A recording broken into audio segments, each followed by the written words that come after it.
I should have left well enough alone, should have accepted the local legend like everyone else in Blackwood Falls, but I had to dig deeper. I had to find out what really happened to Eleanor Thorne in 1692. Now I know why the town has spent 3 centuries burying the truth. My name is Marcus B. Chen. I'm a folklore researcher, or I was until 3 weeks ago, when I made a discovery that changed everything I thought I knew about colonial American history. What I'm about to tell you isn't just another witch trial story. It's the reason why reality itself might be more fragile than we ever imagined. Welcome to the Obscure Lore Vault. The story I'm sharing tonight has never been told publicly. The local historical society tried to bury it. The town council threatened legal action when I started asking questions. Even my own university tried to silence me after they saw what I uncovered. But some truths are too dangerous to stay hidden. It started 6 months ago when I came to Blackwood Falls, Massachusetts, a town that's barely a footnote in most history books. I was researching lesser-known witch trials for my doctoral dissertation when I found a reference to Eleanor Thorne executed for witchcraft on November 15, 1692. The local legend is simple enough. Eleanor Thorne was a widow who lived alone on the outskirts of town. When children started falling ill with mysterious seizures, the townspeople blamed her. She was tried, convicted, and hanged. Just another tragic case of colonial superstition and mob justice. But when I visited the Blackwood Falls Historical Society to research court records, I found something that didn't match the legend. The trial transcript was incomplete, pages torn out, sections blacked out with ink so thick it soaked through the paper. Whatever Eleanor Thorne had done, someone desperately wanted it forgotten. The elderly librarian, Mrs. Caldwell, noticed my interest. She pulled me aside and whispered something that made my blood run cold. "Some stories are kept quiet for good reason, young man. Eleanor Thorne didn't practice witchcraft. She found something much worse." That night I couldn't sleep. I kept thinking about those mutilated court records, about Mrs. Caldwell's warning. I decided to visit Eleanor's property, now just an empty lot overgrown with twisted trees that no one would buy, despite 3 centuries of attempts. The locals call it cursed land. They say nothing grows there properly, that animals avoid it, that even on the warmest summer days the temperature drops 10 degrees when you cross the property line. I thought it was just small-town superstition. I was wrong. The moment I stepped onto Eleanor's property, every sound in the forest stopped. No birds, no insects, no rustling leaves, just an oppressive silence that seemed to press against my eardrums. And the trees. God, the trees were wrong. They grew in perfect geometric patterns, forming circles within circles, all centered around a bare patch of earth where nothing would grow. In the center of that barren circle, I found what Eleanor Thorne had discovered 3 centuries ago. A stone. But not just any stone. This was something that shouldn't exist in nature. Perfectly smooth, black as midnight, covered in symbols that seemed to shift and writhe when I looked at them directly. The symbols weren't carved into the stone. They were part of it, somehow embedded in the rock itself. And as I knelt to examine them more closely, I realized they weren't random markings. They were a map, coordinates, instructions.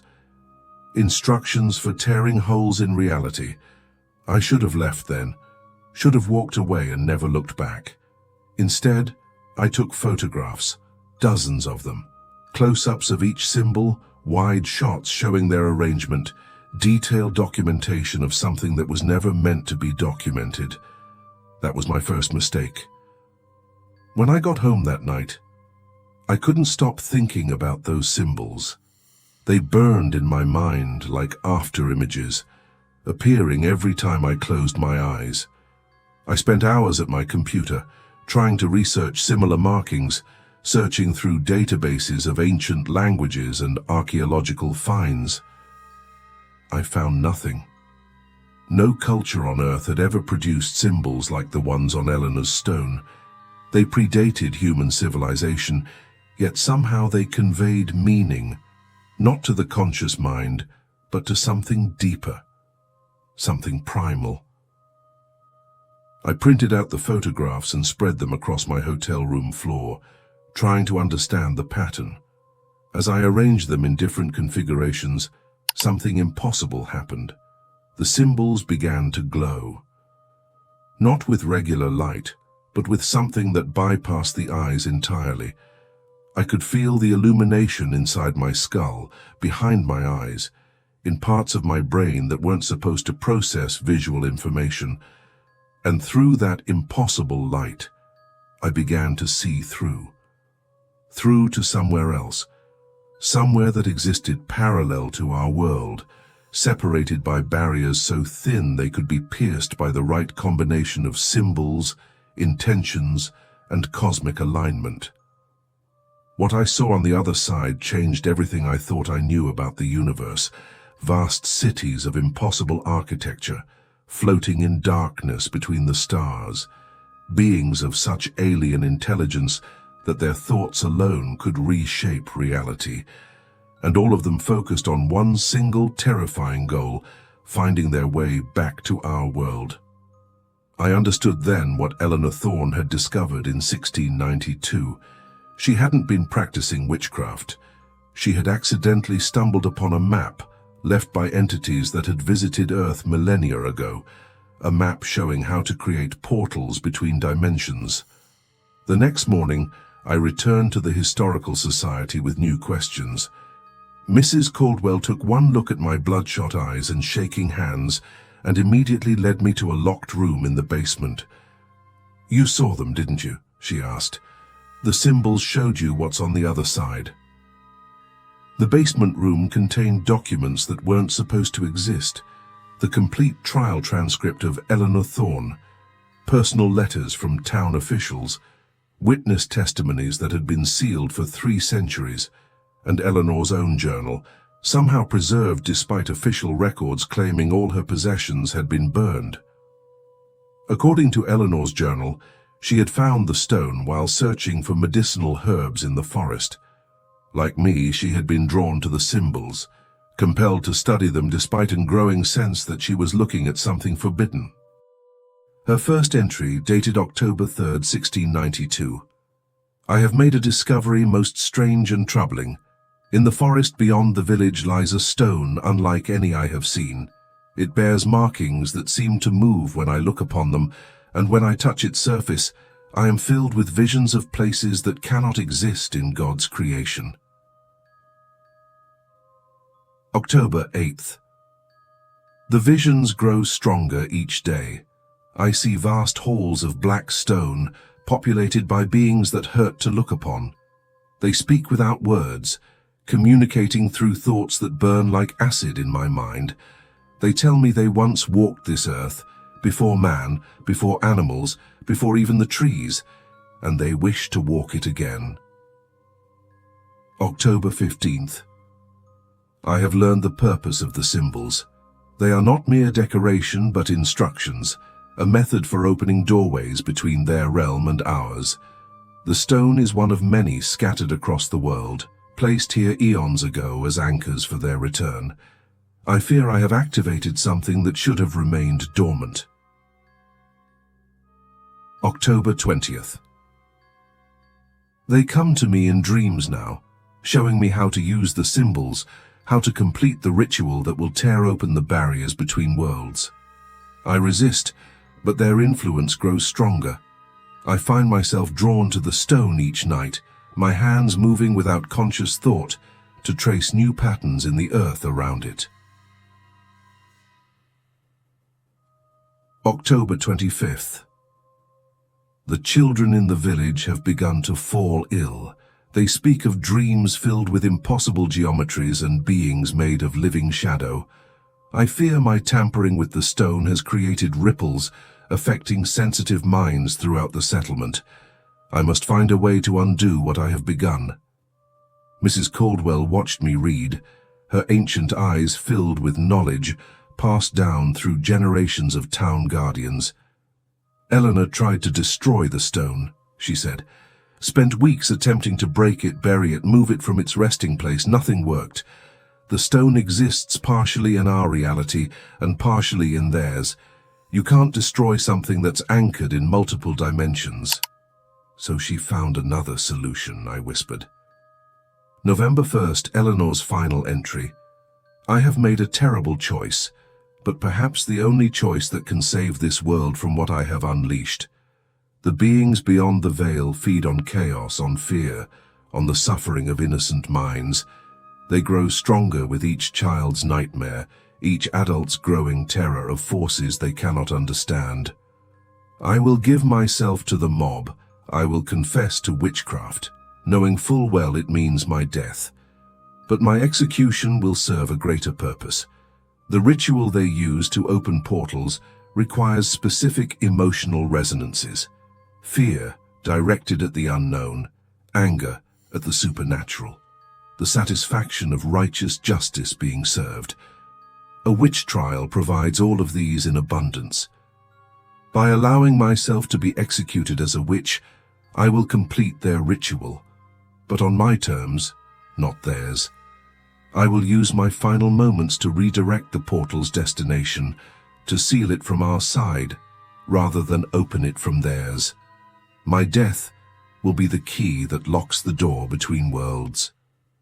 It will cost me everything, but perhaps my sacrifice will keep their influence contained for centuries to come. I pray future generations will be wiser than I and will leave the stone undisturbed." Mrs. Caldwell closed the journal with shaking hands. Eleanor's plan worked after a fashion. The portal was sealed, the immediate threat contained. But the stone remained active, and over the centuries, sensitive individuals have been drawn to it. Most resist the temptation to investigate. A few, like you, do not. "What happens to those who don't resist?" I asked, though I already feared the answer. "They become conduits," she said simply. "Anchors for entities that exist between dimensions. The symbols you photographed, they're not just coordinates anymore. By documenting them, by studying them, by allowing them into your mind, you've created a connection. And connections work both ways." That night I tried to delete the photographs from my camera and computer, but every time I thought I had erased them, they reappeared. Not just the images, but new ones. Pictures I hadn't taken, showing symbols I hadn't seen, arranged in patterns that hurt to look at directly. And the dreams began. Each night, I found myself standing in that forest clearing, but it was wrong. The trees were taller, twisted into impossible shapes that formed geometric patterns against a sky that was too dark, filled with stars that weren't stars, but eyes. Countless eyes belonging to entities so vast that entire galaxies served as their cells.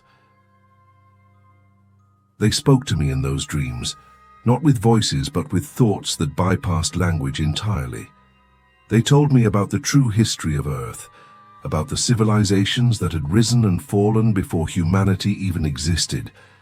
They explained how reality was far more malleable than humans believed, separated into layers like sheets of glass that could be cracked, shattered, reorganized.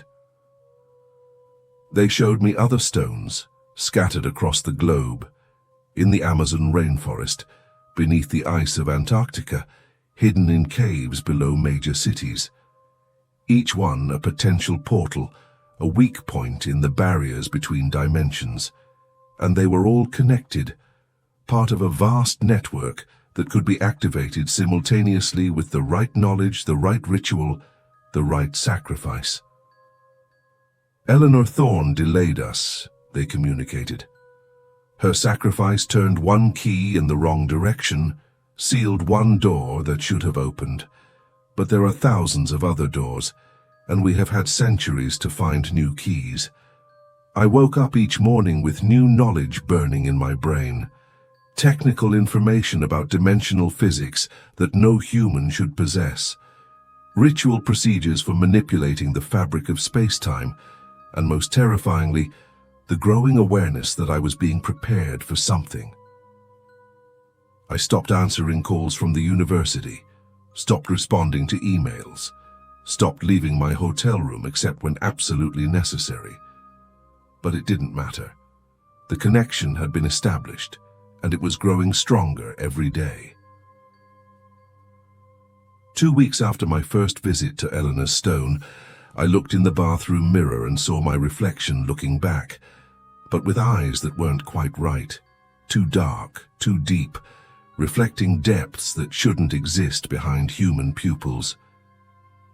I smashed the mirror, but the reflection remained in the fragments. Dozens of versions of myself, all with those wrong eyes, all smiling with knowledge that the original Marcus Chen had never possessed. That's when I realized what was happening. I wasn't just being contacted by the entities beyond the veil, I was being replaced by them. Slowly, gradually, one thought and memory at a time, until nothing of the original me remained. I started documenting everything, recording my experiences before I lost the ability to resist their influence, because I could feel it happening. My thoughts becoming less human, my priorities shifting toward goals that served interests far larger and more alien than my own survival. 3 days ago, I returned to Eleanor Thorne one final time, but I wasn't alone. Standing in that cursed clearing were others, men and women from different eras, their eyes all reflecting the same otherworldly depths I had seen in my mirror. They welcomed me like family, like I had always belonged among them. "You understand now," they said without moving their lips. "Eleanor Thorne's sacrifice bought humanity 3 centuries of ignorance, but ignorance has its limits. The barriers between worlds grow thinner with each passing year. The stars align in patterns that favor crossing, and now we have what we need to complete what she tried to prevent." The stone had changed since my last visit. It was larger, more complex, covered in symbols that seemed to write themselves across its surface in real time, and around it, carved into the earth itself, was a perfect geometric pattern that extended far beyond what should have been possible in that small clearing. "Every person who discovers our markers becomes a potential anchor point," they explained. "Every mind that comprehends our symbols creates a new weakness in reality's fabric. Eleanor sealed one door, but opened thousands of windows, and windows given time can be widened into doorways." I watched in horrified fascination as the assembled figures began a ritual I somehow understood, despite never having seen it before. They moved in precise patterns around the stone, their steps following mathematical sequences that seemed to fold space in on itself. With each completed circuit, the symbols on the stone pulsed brighter. With each phrase of their otherworldly chant, the air itself began to crack and splinter. And through those cracks, I could see the vast city I had glimpsed in my dreams, no longer a distant vision, but an adjacent reality pressing against our own. The ritual lasted until dawn. As the first rays of sunlight touched the clearing, the assembled figures began to fade, not disappearing but becoming translucent, existing simultaneously in multiple realities, and I realized with growing horror that I was becoming translucent too. "Your part is nearly complete," they communicated, as the boundaries of my individual consciousness began to blur. "You have served as an excellent anchor, allowing us to extend our influence far beyond this single location. Through your research, your documentation, your academic connections, our symbols have spread to universities, libraries, digital archives across the world." I thought about all the emails I had sent to colleagues, sharing my fascinating discovery. The photographs I had uploaded to academic databases, the preliminary research paper I had submitted to 3 different journals before my transformation began. Hundreds of researchers would see those symbols. Some would dismiss them as curiosities, others would become obsessed as I had, and a few would make the same fatal mistake of trying to understand what should never be understood. Eleanor Thorne thought she could save humanity through sacrifice, the entities continued. She did not understand that sacrifice itself was part of our design. Every death connected to our symbols feeds power back into the network. Every life lost to madness or obsession strengthens the anchors we have placed throughout reality.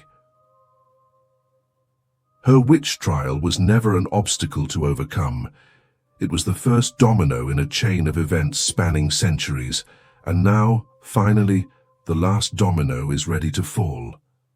The stone split open like an egg, revealing not solid rock but an opening into somewhere else entirely. Through that opening poured entities that defied description, beings of living geometry, creatures made of folded space and twisted time, intelligences so alien that their mere presence warped reality around them. But they weren't invading. They were coming home.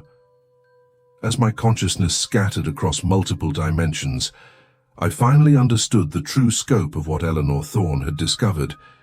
The entities beyond the veil weren't aliens from another world. They were the original inhabitants of Earth, driven into exile eons ago by cosmic forces beyond their control. Humanity wasn't the dominant species that had evolved on this planet. We were the caretakers, the gardeners, the unwitting guardians of a world that had always belonged to something else entirely. And now, after millions of years of patient preparation, the true owners were ready to reclaim their property. I'm telling you this story from a place between places, existing simultaneously in your reality and theirs. My transformation is complete, but enough of my original consciousness remains to serve as a warning. Because what happened in Blackwood Falls is happening everywhere. Every folklore researcher who has ever investigated anomalous symbols, every archaeologist who has uncovered artifacts that shouldn't exist, every academic who has published papers on unexplained phenomena without understanding what they were really documenting. We are all anchors now. All of us who thought we were studying the unknown have actually been preparing the way for its return. Our research, our documentation, our scholarly pursuit of forbidden knowledge, it was all part of a plan spanning geological ages. The local legend about Eleanor Thorne was never meant to be a warning about the past. It was preparation for the future. Every time her story was told, every time someone wondered what she had really discovered, the symbols grew stronger, the network expanded, the anchors multiplied. And now you know too. By listening to this story, by learning about the symbols that tear holes in reality, you have become part of the network. Another anchor point, another weakness in the barriers between worlds. Can you feel them yet? The thoughts that aren't your own, pressing against the inside of your skull.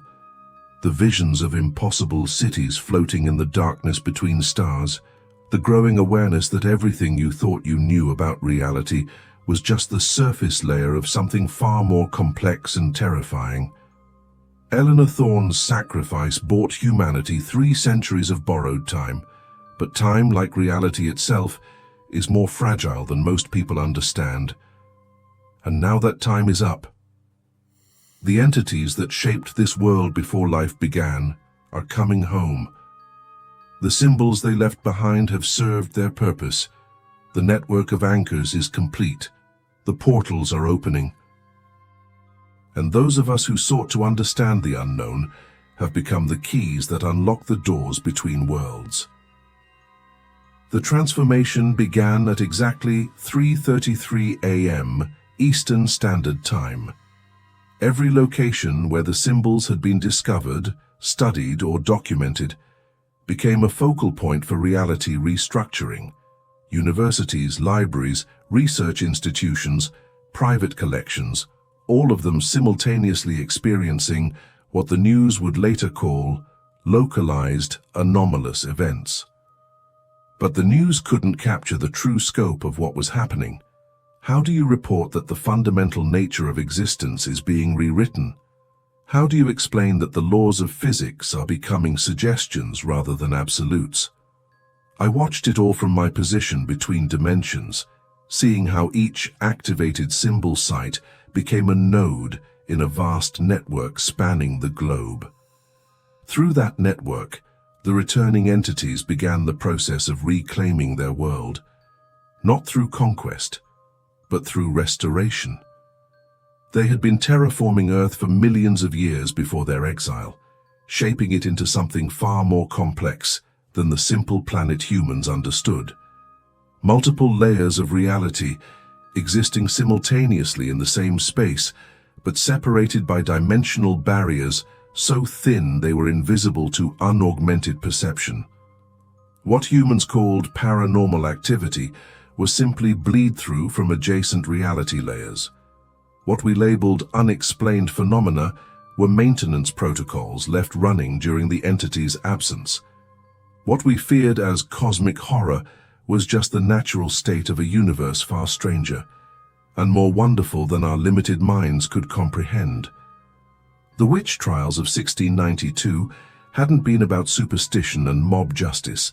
They had been humanity's first contact with a monitoring system that had been watching, waiting, preparing for the right moment to restore the world to its original configuration. Eleanor Thorne hadn't discovered ancient symbols by accident. She had been selected, chosen by criteria that operated across centuries of careful observation. Her research, her attempts to understand what she had found, her final sacrifice, all of it had been accounted for in calculations that spanned geological ages. And now I understand my own role in those plans. Every folklore researcher, every academic who had ever studied anomalous phenomena, every person who had ever been drawn to investigate the unexplained. We were all part of a selection process, a careful culling of minds capable of serving as bridges between reality layers.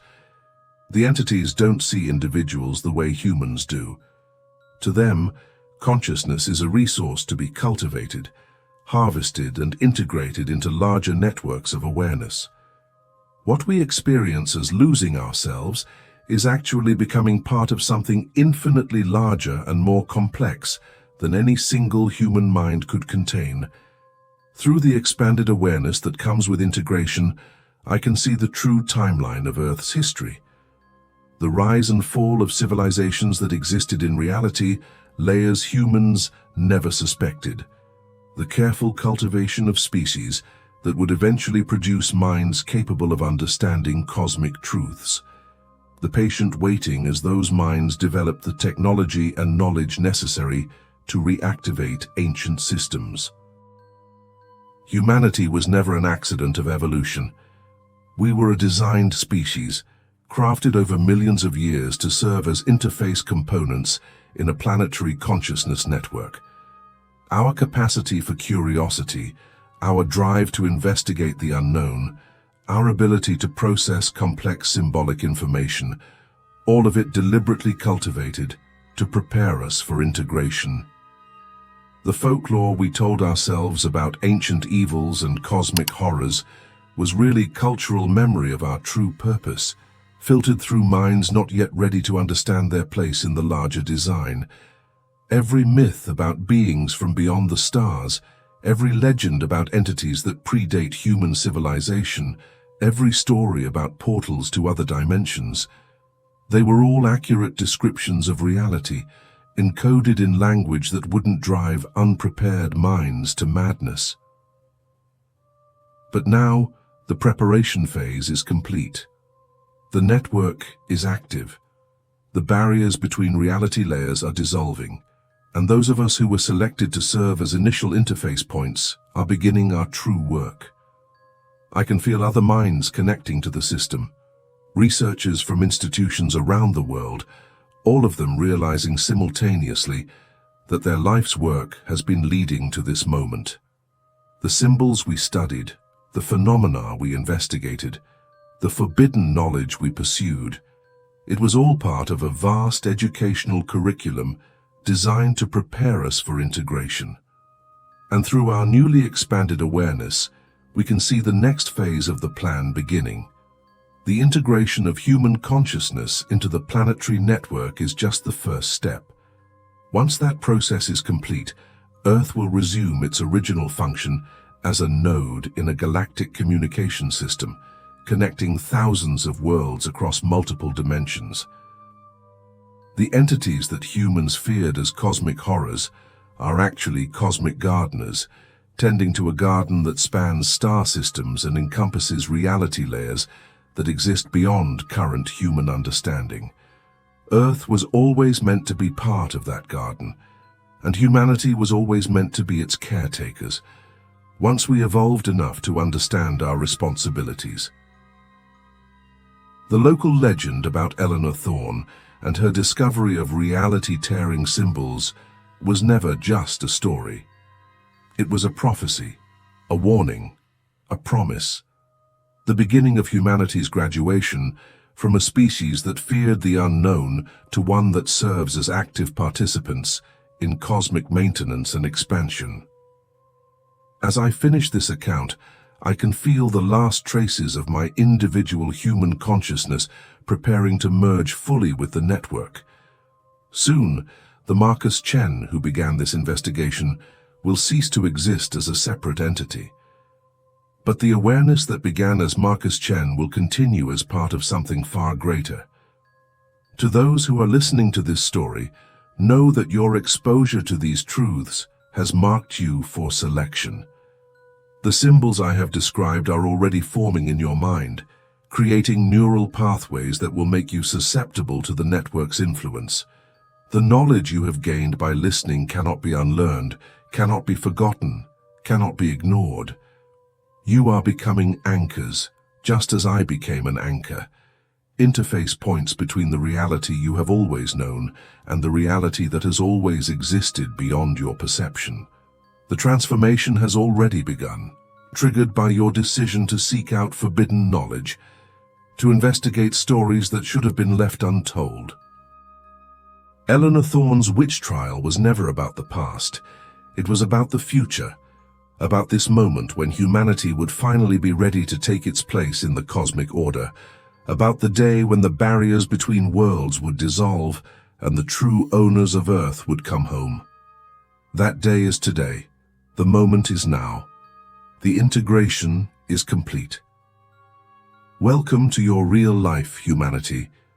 Welcome to your true purpose. Welcome to the garden you were always meant to tend. The local legend about a witch trial in 1692 omitted many things, but most importantly, it omitted that the accused had discovered ancient symbols that tear holes in reality, not to destroy the world, but to reveal what the world had always been. And now you know too. This has been the Obscuralore Vault. The story you just heard has changed you in ways you don't yet understand. The symbols described in this account are now part of your neural architecture. The knowledge you've gained has made you a participant in events that span cosmic ages. If you enjoyed this journey into forbidden truth, please like this video and subscribe for more revelations that will reshape your understanding of reality. Hit that notification bell, because the next transmission from the network might contain information specific to your role in the coming transformation. Share this story with others who are ready to learn their true purpose. Comment below with your experiences as the integration process begins. And remember, there is no going back to ignorance once the truth has been revealed. The ancient symbols are waiting for you to find them. The network is ready for your consciousness to join it. The garden requires your participation to reach its full potential. Sleep well, new gardeners. Your real work begins tomorrow, Bows. Note that this is a fictional horror story for entertainment purposes. Inspired by folklore and speculative fiction,